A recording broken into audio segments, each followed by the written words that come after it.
How's it going, everybody? Welcome to the channel. As always, if you enjoyed today's video, don't forget to hit that like and subscribe. It helps out, means a ton. You guys get plenty of fun stuff. Not just Red Hood, we do plenty of manga here on the channel. So, anyway, getting right into it, we got chapter 13, and we're picking right up from where we left off on chapter 12, obviously.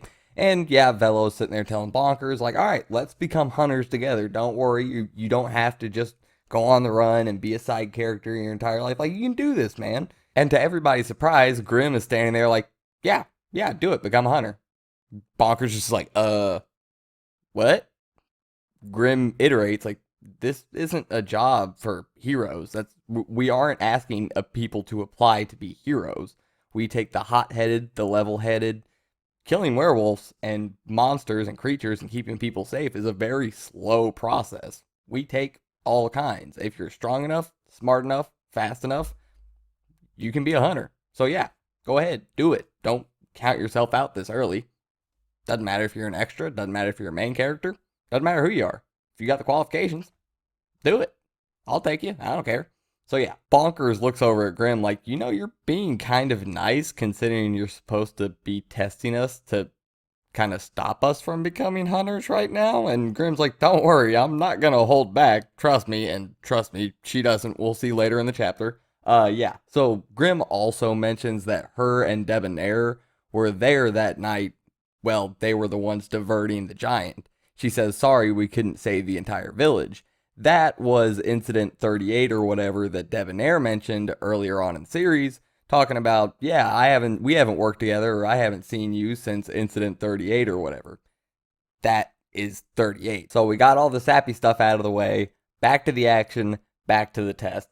Grim goes straight into analysis mode, talking about Porschen being the best on the back end, Bonkers being the best up front, Velo being the little seedling that's just starting to sprout, but he has a good foundation. But seedlings aren't really anything to worry about if you're Grim. So yeah, she's going in. Velo ends up going straight at Grim and locking his arms around her and then putting handcuffs on.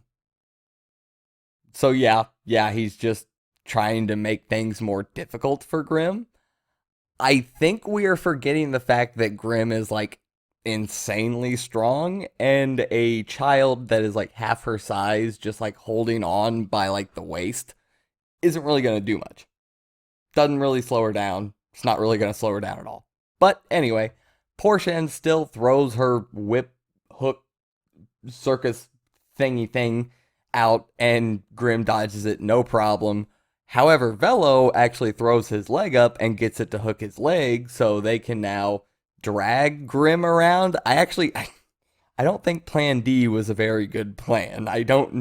Granted, I don't know what you're supposed to do against Grim in a one-on-one fight in an enclosed space. Like, she's gonna beat the crap out of all three of them. I don't know what they could do. So yeah, I guess having one person get arrested and the other two get away, decent outcome. Maybe Plan D was not so bad.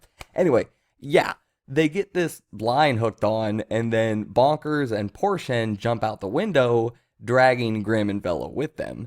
Grim, however, is strong enough to just grab the rope midway and then put her foot on the window and stop them, causing Bonkers and Porschen to go careening through a window and just letting go of the hook, and they are now separated. So yeah, they got away. Good job.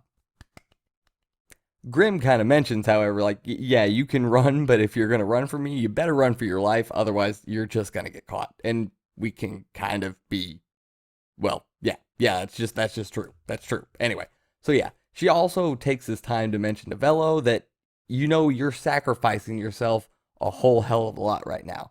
I know it's a test, but don't do that. And Velo's like, what? She's like, no, when you're out in the field, don't do that. There's a difference between just giving yourself up and putting your life on the line. And it's kind of true. But yeah, she's just taking the time to tell Velo, hey, don't be this reckless when we're actually doing stuff. Like, this is a test. Don't make this a habit. It's a very, very bad habit, and it will get you killed. So yeah, just some friendly advice from teacher to student. We also cut back to Porschen and Bonkers real quick, and Porschen's kind of just hammering in the thing for Bonkers, like, you're not really a bad guy. Because she looks at me like, you're really helpful to people. You really try to help people a lot. And Bonkers like, yeah, that's the normal thing to do. She's like, yeah, so you're not a bad guy.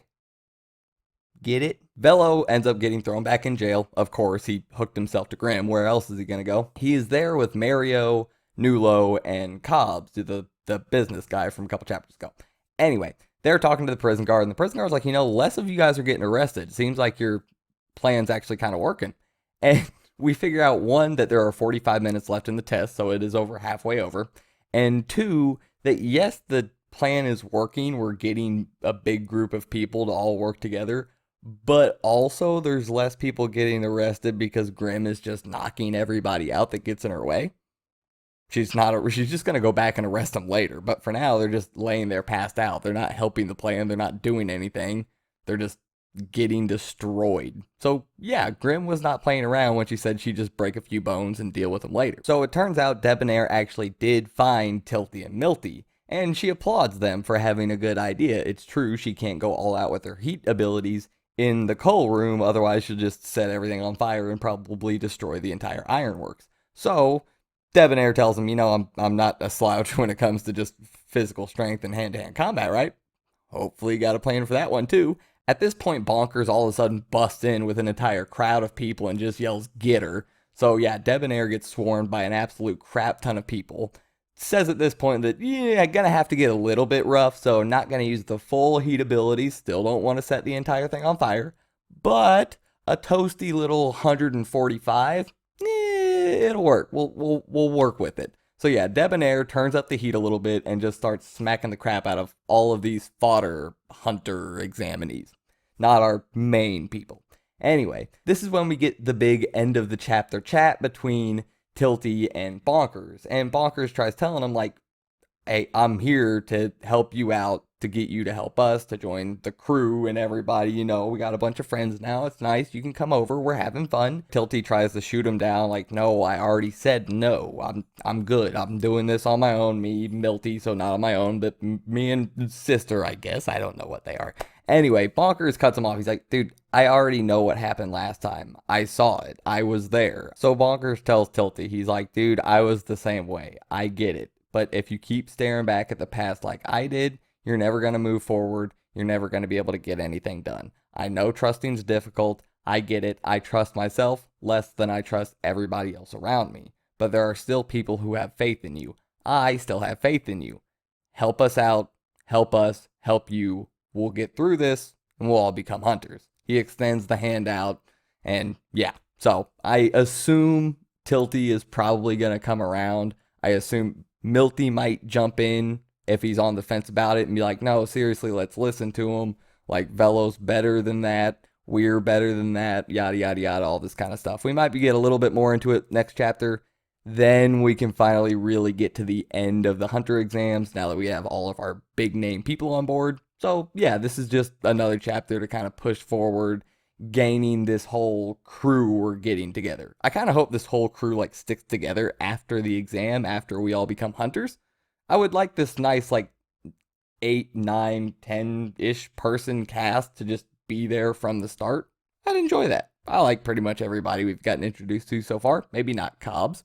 I don't know. He could be enjoyable if he lightens up a little bit. But anyway, I enjoyed the chapter. I don't think it was Hunter's Guild's best, but it's 1 through 13 right now. So, I mean, it falls somewhere on there. But it was still a good chapter. I don't think the number 13 chapter on that list is a bad chapter. I don't think there's been a bad chapter yet. But anyway, I hope you guys enjoyed the video. I hope you enjoyed the chapter as well. And I'll see you guys next time. I'm out.